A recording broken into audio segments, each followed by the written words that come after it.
Salut mes frères, mes sœurs dans le Seigneur Jésus. Nous sommes très heureux de nous retrouver encore aujourd'hui pour partager la parole de Dieu. Cette parole qui nous unit, parce que c'est par elle que nous nous appelons tous frères et sœurs dans le Seigneur. J'aimerais commencer par la prière. Père éternel, Créateur du ciel et de la terre, merci. Merci pour ta grâce, merci pour ton amour, pour ta fidélité, ta bonté. Nous te sommes très reconnaissants aujourd'hui pour tout ce que tu es en train de faire dans nos vies. C'est ainsi que je te recommande la parole de ce matin, que le Saint-Esprit, qui est le Maître, nous parle, qu'il nous donne la nourriture au temps convenable. Que tout esprit qui ne confesse pas le nom de Jésus soit chassé, éloigné, loin de nous, au nom de notre Seigneur Jésus. Assiste-nous, accompagne tes enfants pour la gloire de notre Seigneur Jésus-Christ. Amen. Soyez bénis encore une fois pour ce moment merveilleux de partage, parce que nous voulons commencer un thème très important qui va effectivement nous édifier tous. Le thème que nous débutons aujourd'hui est intitulé « La délivrance ». La délivrance est pourquoi, et je pense que nombreux vont me poser des questions. Qu'est-ce que le pasteur veut nous parler? Nous voulons enseigner au peuple de Dieu comme il est écrit dans le livre de Josué, chapitre 4, verset 6. Il dit « Mon peuple périt faute de la connaissance ». Nous voulons que le peuple de Dieu ait la connaissance qui va la permettre à progresser et surtout à aller de l'avant. Surtout ceux qui ont déjà reçu Jésus. Parce que la parole le dit dans Jean chapitre 8, verset 32, il dit « Vous connaîtrez la vérité et la vérité vous affranchira ». Nous voulons que chacun de nous arrive effectivement à vivre la délivrance dans sa vie. Il faudrait que nous soyons délivrés dans tous les aspects de nos vies. Parce que la délivrance commence au moment où la personne prend connaissance de la source ou du fond du problème qu'il est en train de vivre. Quelqu'un se retrouve à un âge avancé, déjà à 40 ans, 45 ans, sans se marier. Mais cette personne trouve que la situation est normale et correcte. Vous voyez qu'elle n'a pas encore pris conscience de sa situation. Et peut-être, elle peut être là pour chercher des solutions temporaires. Et dans le cas de mariage, tu trouves cette personne en train de vivre avec des copines par-ci, par-là. Il peut prendre une copine aujourd'hui, 2, 3, 4 mois après, ils se séparent et l'autre prend un copain. Et ces gens-là trouvent que la vie est normale. Non. Il faudrait les amener à comprendre la source de leurs difficultés. Quelqu'un a fini les études et il y a plus d'une dizaine d'années, elle ne travaille pas. Et pour elle, la raison, c'est toujours la conjoncture économique. Pendant ce temps, il y a d'autres qui ont fini après elle et qui sont en train de trouver du travail. Cette personne n'a pas encore compris la nécessité de chercher la délivrance. Et tu trouves quelqu'un qui ne dort pas chaque nuit pendant que les autres sont en train de dormir, mais elle est en train de faire des cauchemars. Elle est en train d'être battue chaque nuit quand elle dorme. Elle sent qu'il y a des gens qui sont en train de la battre.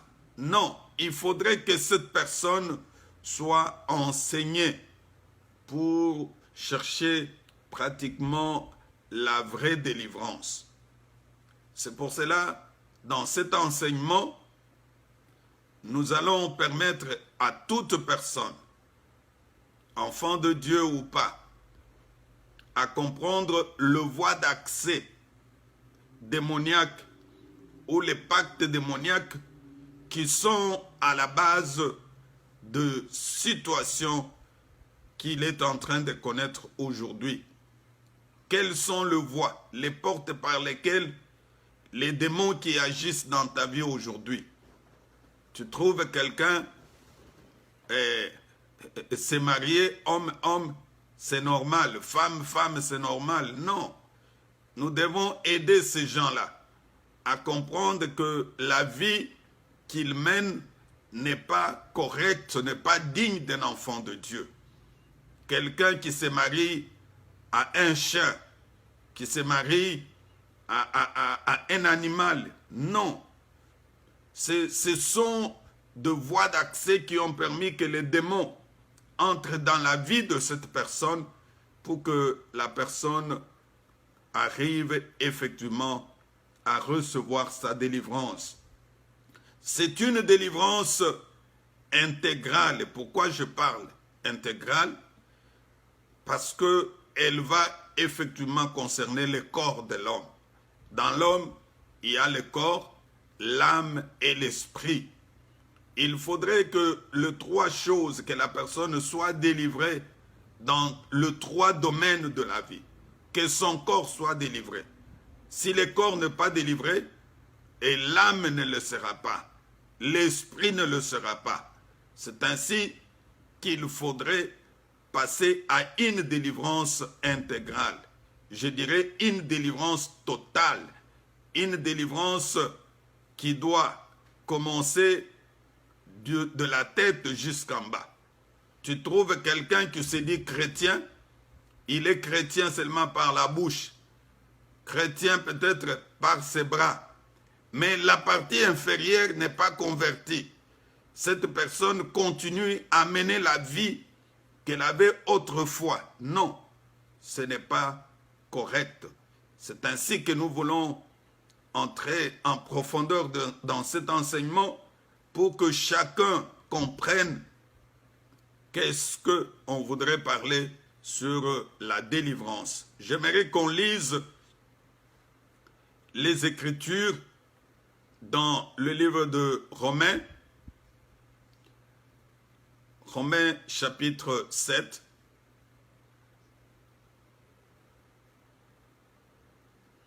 à partir de verset 14 jusque le verset 24. Nous lisons au nom de Jésus. Nous savons en effet que la loi est spirituelle, mais moi je suis charnel, vendu au péché. Car je ne sais pas ce que je fais. Je ne fais point ce que je veux, et je fais ce que je hais. Or, si je fais ce que je ne veux pas, je reconnais par là que la loi est bonne. Et maintenant, ce n'est plus moi qui le fais, mais c'est le péché qui habite en moi. Ce qui est bon, je le sais, n'habite pas en moi, c'est-à-dire dans ma chair. J'ai la volonté, mais non le pouvoir de faire le bien. Car je ne fais pas le bien que je veux, je fais le mal que je ne veux pas. Et si je fais ce que je ne veux pas, ce n'est plus moi qui le fais, c'est le péché qui habite en moi. Je trouve donc en moi cette loi. Quand je vais faire le bien, le mal est attaché à moi. Car je prends plaisir à la loi de Dieu selon l'homme intérieur. Mais je vois dans mes membres une autre loi qui lutte contre la loi de mon entendement et qui me rend captif de la loi du péché qui est dans mes membres. misérable que je suis, qui me délivrera du corps de cette mort. Ici, le texte que nous venons de lire, c'est l'apôtre Paul qui est en train de parler sur la situation qu'il traversait autrefois. Il dit, le bien, je le connais, mais je ne le fais pas. Mais c'est le mal que j'ai que je suis en train de connaître.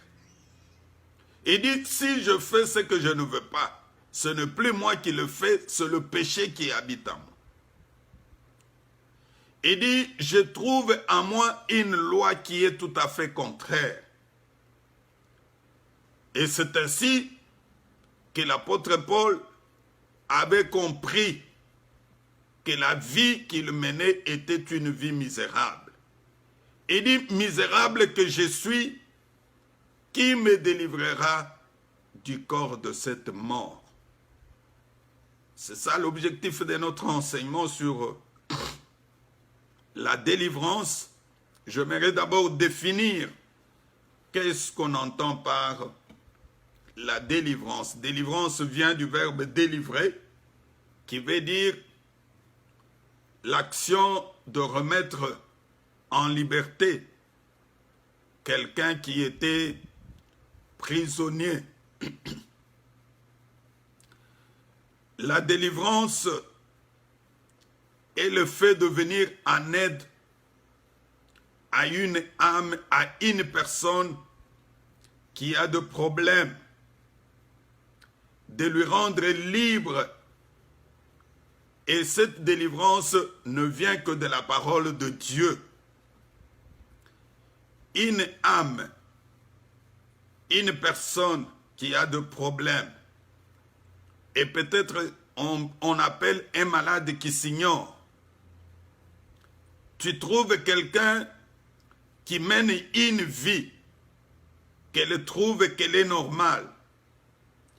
Et pendant que cette vie-là n'est pas normale, il n'y a que la parole de Dieu qui peut ramener la personne à comprendre que cette vie n'est pas normale.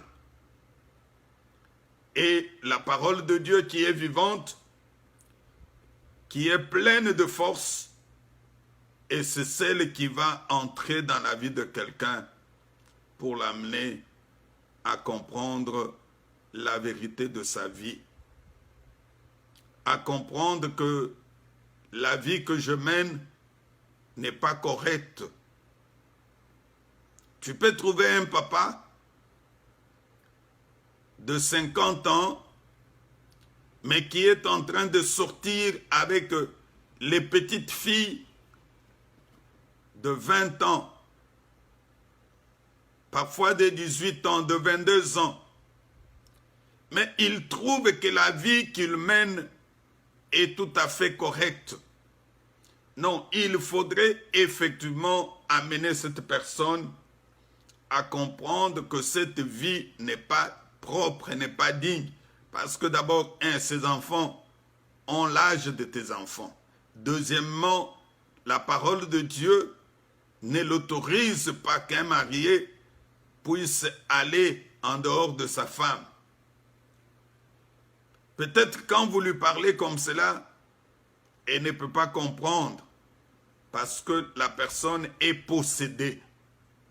Il faudrait l'amener petit à petit avec la parole de Dieu, et c'est cette parole qui va effectivement montrer à la personne que la vie n'est pas correcte. Quel est le but de cet enseignement sur la délivrance? Parce que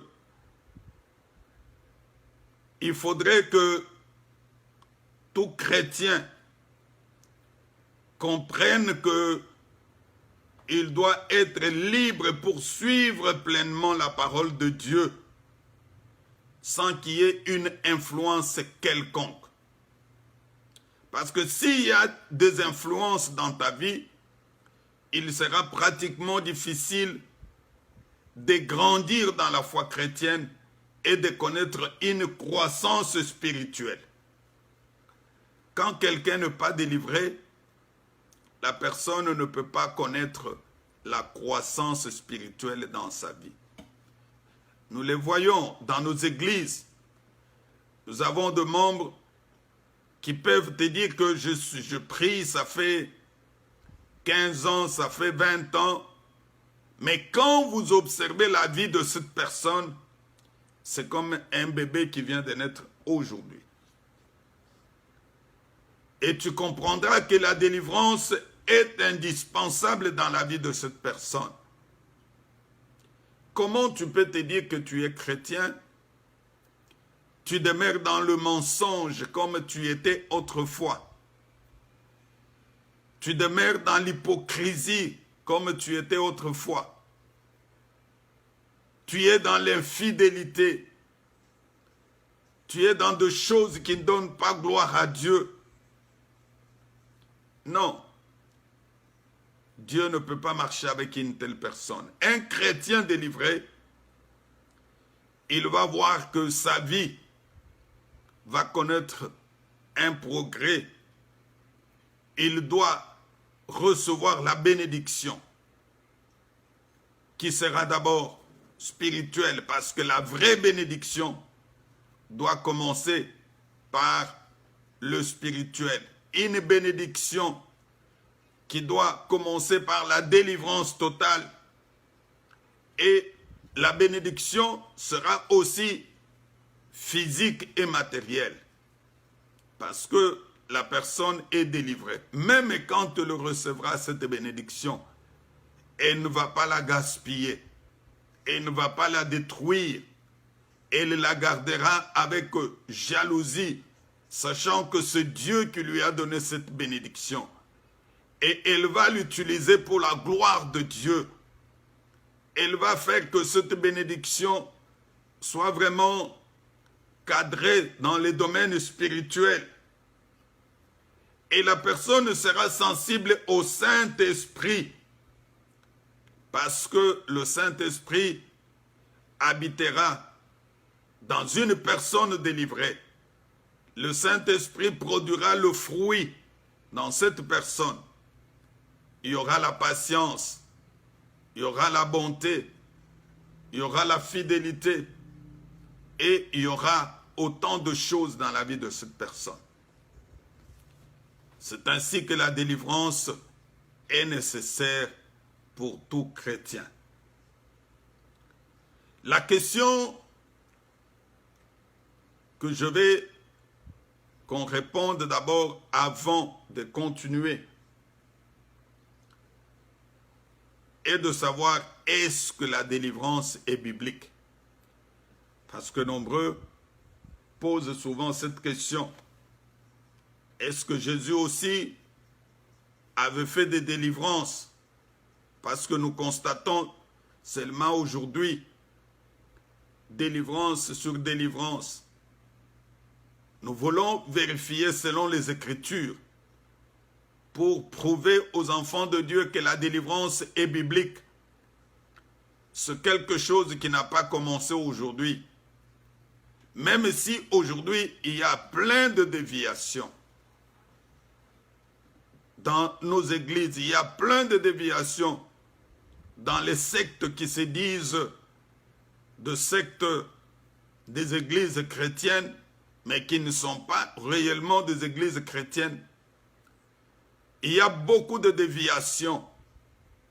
Nous voulons montrer au peuple de Dieu que la délivrance est biblique et qu'elle n'a pas commencé aujourd'hui. Elle a commencé même du temps de Jésus. Lisons les livres de Matthieu, chapitre 9, à partir de verset 32.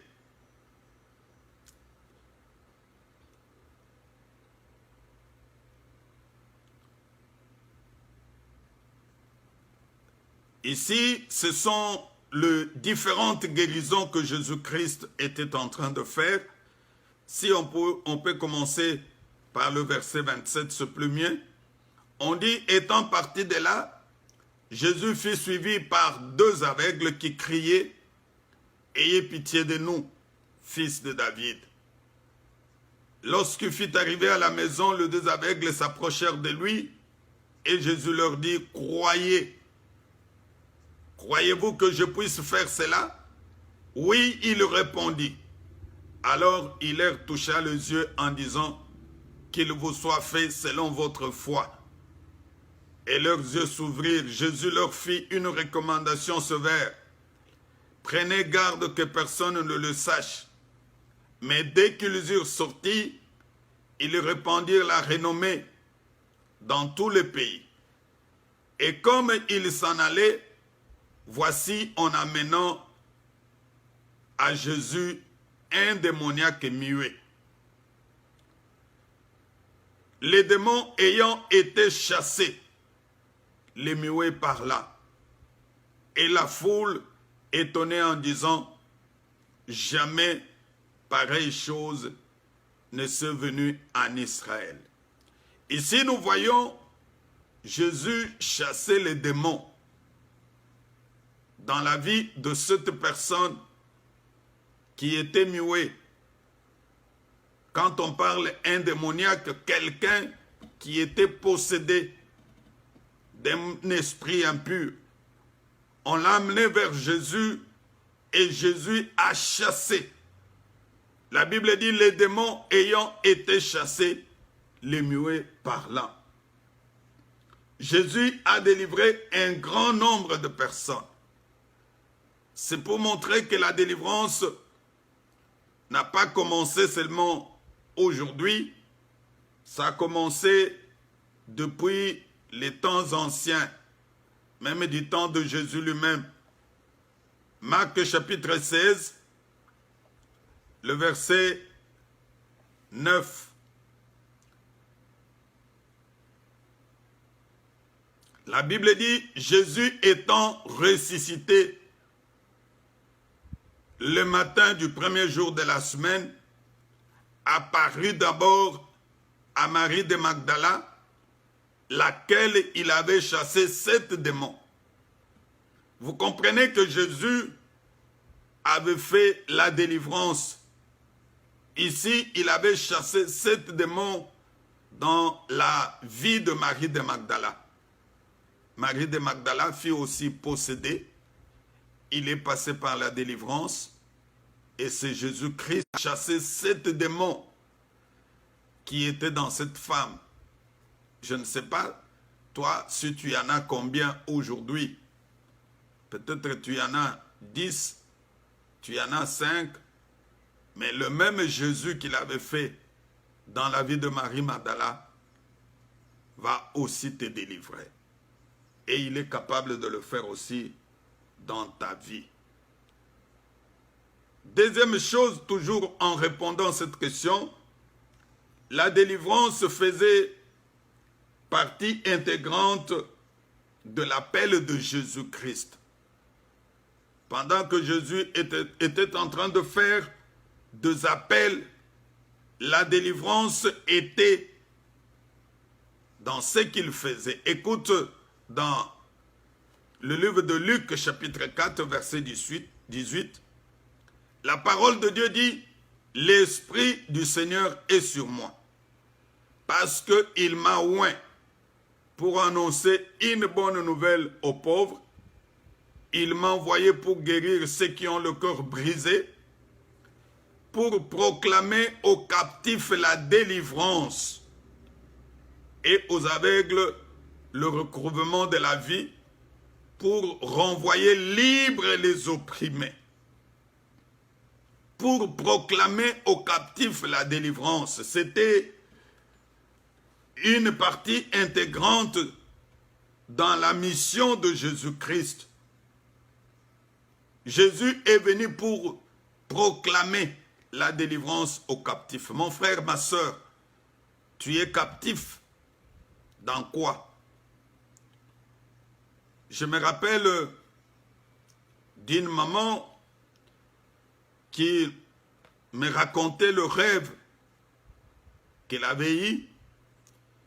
Cette maman était à une ville lointaine de celle où se trouvait son fils. Pendant la nuit, elle rêvait qu'on lui montrait un bananier et la personne lui donnait la machette en lui disant « coupe ce bananier ». Elle l'a fait. Ça, c'était en plein sommeil. Et on lui a demandé de tirer. Il a tiré sur le bananier. Et quand elle se réveille le matin, elle reçoit un coup de fil qui provient de là où se trouvait son fils. On lui dit, la nuit à 2 heures du matin, les bandits sont entrés dans la maison. Ils ont tiré sur ton fils et au moment où on te parle, ton fils est décédé. Je voudrais que tu comprennes quelle coïncidence entre le rêve que cette maman était en train de voir et ce qui s'est passé dans la vie de son fils. Tu comprends que cette maman est captive. Elle a besoin effectivement d'être délivrée parce que c'est anormal. On la donne l'arme pour tirer sur le bananier. Et quand elle tire sur le bananier, et automatiquement on tire aussi sur son fils qui est dans cette ville lointaine. Et son fils est décédé. Et lorsque elle est venue nous voir, nous avons essayé de la faire comprendre que maman, il faut que tu cherches ta délivrance parce que ce n'est pas correct et ce n'est pas normal avec ce qui se passe dans ta vie et ce qui s'est passé dans la vie de ton enfant. Cette maman est captive. Il faudrait l'amener à la délivrance. Et c'est la même chose aussi avec toi. Les choses réelles que tu rêves, les bonnes choses que tu as dans tes rêves ne se réalisent jamais.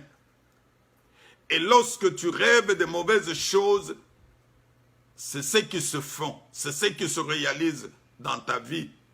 Non, mon frère, ma soeur, tu dois comprendre que tu n'es pas libre. Tu dois comprendre qu'il faut effectivement passer par la délivrance. La délivrance est nécessaire pour tout enfant de Dieu. Et j'aimerais insister en disant que la délivrance, c'est un processus. Il faudrait que chacun continue jour pour jour à chercher sa propre délivrance jusqu'à ce que le Seigneur Jésus reviendra. Que personne ne te dise que moi je suis totalement délivré. Non. Il y a toujours certaines choses qui apparaissent dans nos vies. Tu peux être délivré du mensonge, de l'orgueil, de l'impudicité, de l'adultère, mais tu es encore possédé peut-être de l'hypocrisie.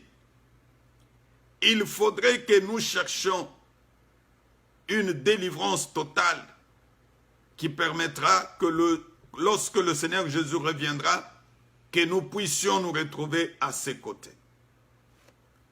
Troisième raison, toujours qui montre que la délivrance est biblique, lisons dans le livre de Matthieu, chapitre 10, verset 8. Et qu'est-ce que la parole de Dieu dit? La parole de Dieu dit ceci: guérissez les malades, ressuscitez les morts, purifiez le lépreux, chassez les démons. Je m'arrête là-bas. Chassez les démons. Tu comprends que la délivrance est biblique. Chasser les démons est une ordonnance de Jésus-Christ pour nous. Il nous a donné cette ordonnance de chasser les démons. Tout enfant de Dieu est obligé de chasser les démons qui sont en train de se manifester dans ta vie. Et avant de chasser les démons, il faut être d'abord enseigné. Il faut être éclairé parce que tu risques de chasser les symptômes croyant que c'est la maladie. Or, la maladie, c'est tout à fait autre chose. Aujourd'hui, quand quelqu'un fait la fièvre, et rapidement, on a l'intention de dire que ça doit être le paludisme, la malaria, mais cela ne signifie pas nécessairement que faire la fièvre, c'est le symbole du paludisme. Ça peut être aussi une infection quelconque.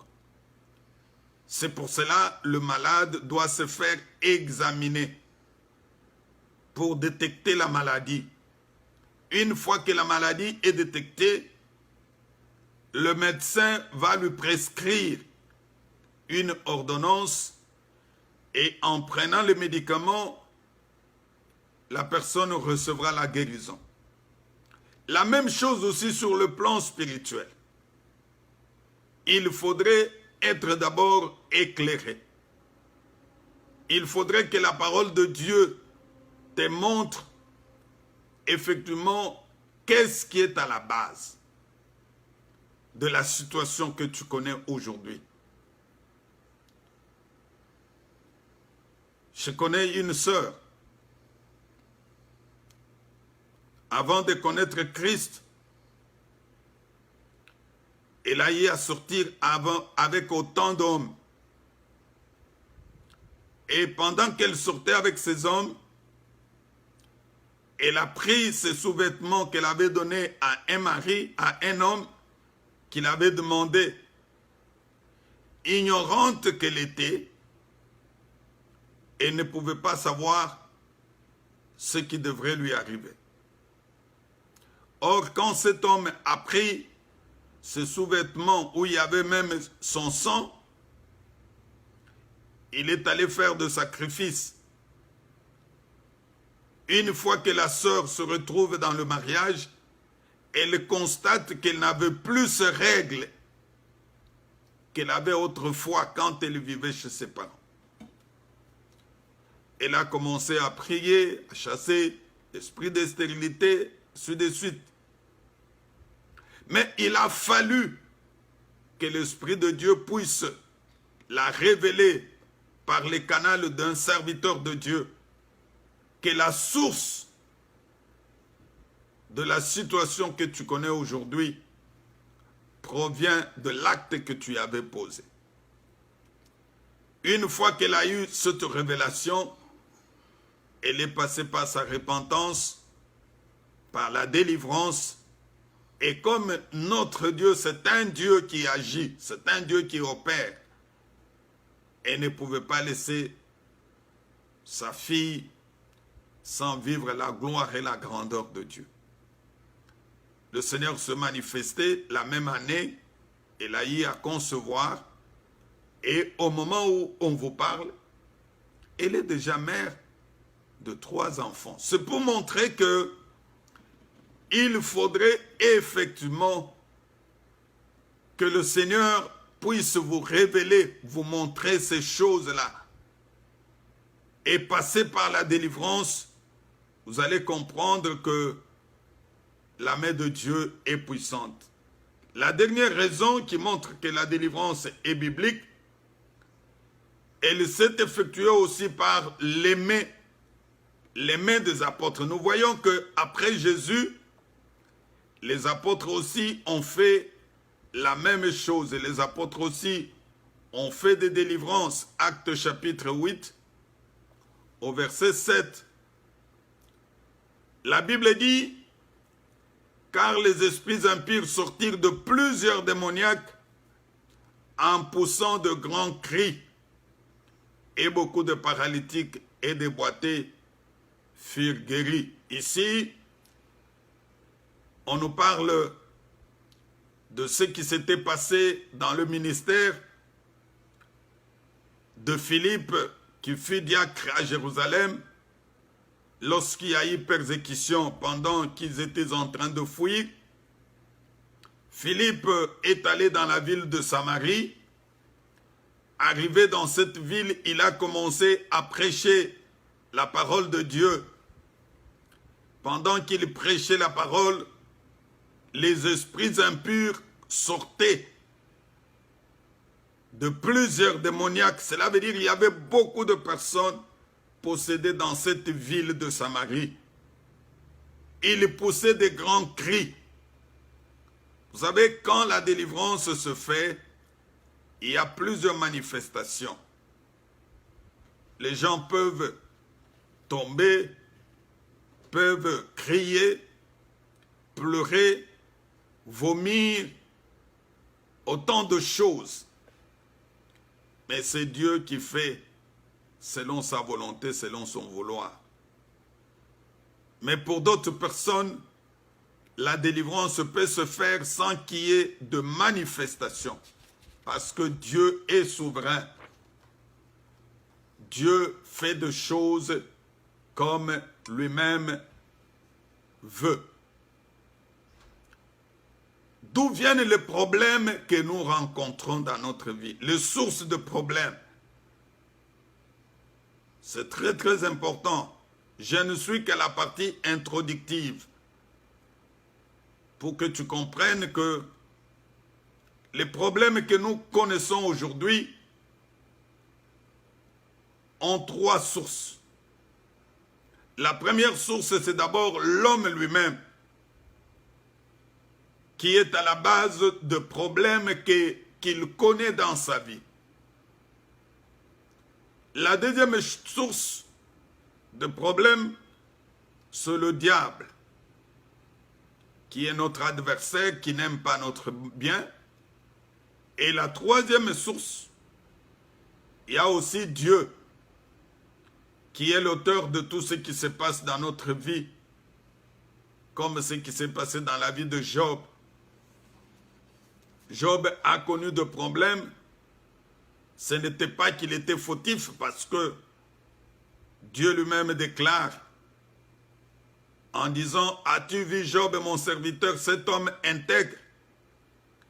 Il y a aussi des problèmes qui ont comme source Dieu.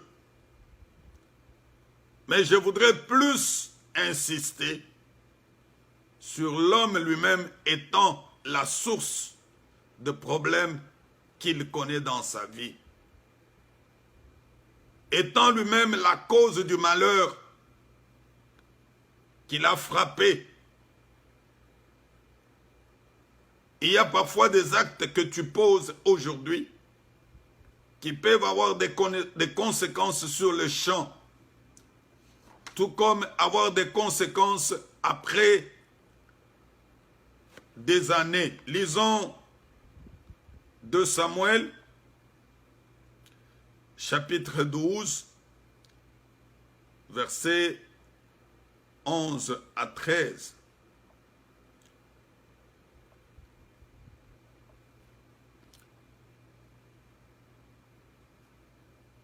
Ici, on dit « Ainsi parle l'Éternel.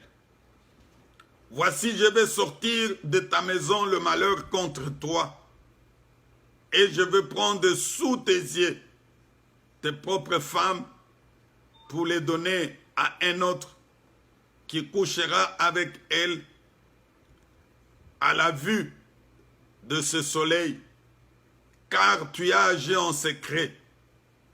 Et moi je ferai cela en présence de tout Israël et en face du ciel. » David dit à Nathan, « J'ai péché contre l'Éternel. » Et Nathan dit à David, « L'Éternel pardonne ton péché, tu ne mourras point. » Ici, c'est l'histoire du roi David. C'est que David avait commis comme péché. Nous connaissons tous que David avait profité de sa position en tant que roi. Il avait pris la femme de son serviteur Uri. En prenant cette femme, il ne s'est pas limité à coucher avec elle. Il est allé même plus loin à faire tuer son mari. Parce que il a demandé à Uri d'aller coucher avec sa femme, sachant que la femme de Uri était déjà devenue enceinte. Il l'a appelé là où il était au front. Et lorsque Uri est arrivé, il lui demande d'aller dormir chez lui. Uri n'a pas voulu le faire. Il dit, je ne peux pas aller dormir dans ma maison avec ma femme pendant que les autres sont au front. C'est ainsi que David en a tout fait. Lorsque Uri est rentré au front, qu'on le mette en première position afin qu'il meure. Et ce qu'il souhaitait est arrivé dans la vie de Uri. Quelque temps après, il a pris la femme de Uri qui était devenue sa femme. Mais comme Dieu reste Dieu, Dieu a envoyé le prophète Nathan qui est allé vers lui pour lui dire que ainsi parle l'Éternel. Voici, je ferai sortir de ta maison le malheur contre toi. Toi, tu as pris la femme de Uri en cachette. Mais tes propres femmes seront prises en plein air. Et lorsqu'on couche avec ta femme, tout le monde saura qu'on est en train de coucher avec ta femme. Et effectivement, c'est ce qui y est arrivé dans la vie de David. On a pris ses propres femmes. Lui l'a fait en cachette. Et Dieu l'a étalé au vu de tout le monde. Je voudrais seulement dire que beaucoup de malheurs que nous connaissons aujourd'hui,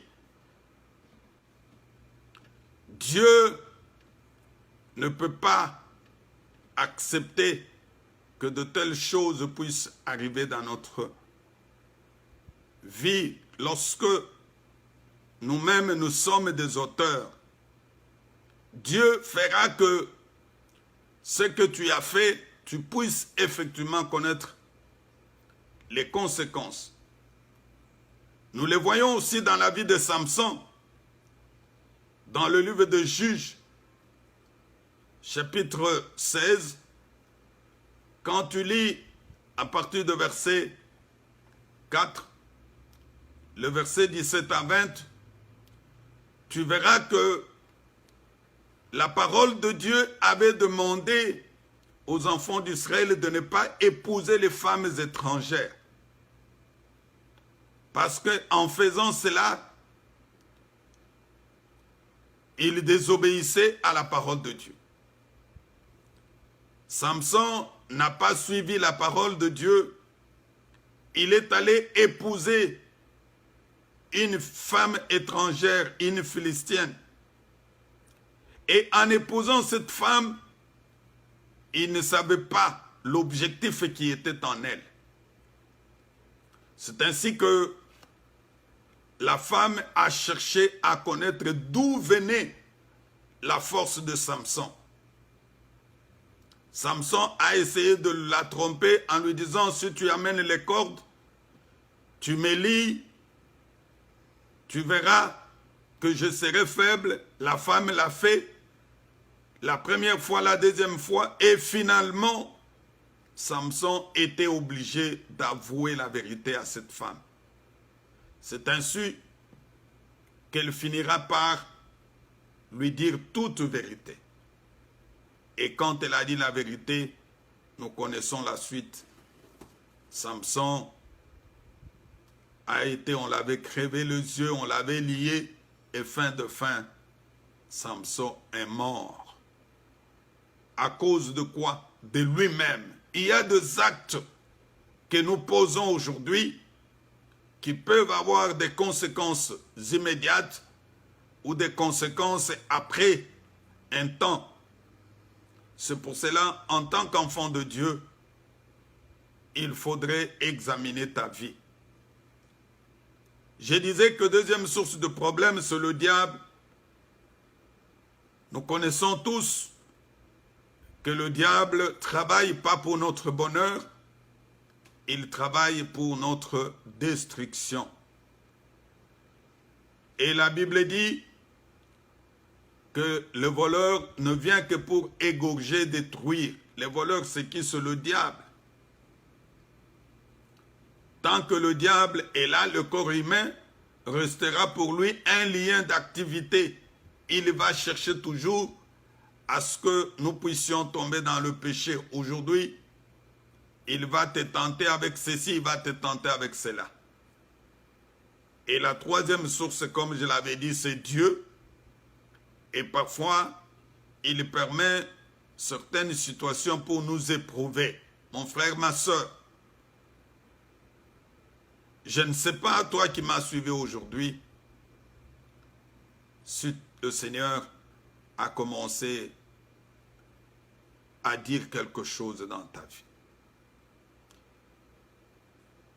Aujourd'hui, je ne fais que l'introduction de notre enseignement sur la délivrance. Nous allons continuer. Après l'introduction, le deuxième point que je vais examiner, ça sera les voies d'accès démoniaques ou les pactes démoniaques, les voies par lesquelles les démons entrent dans notre vie.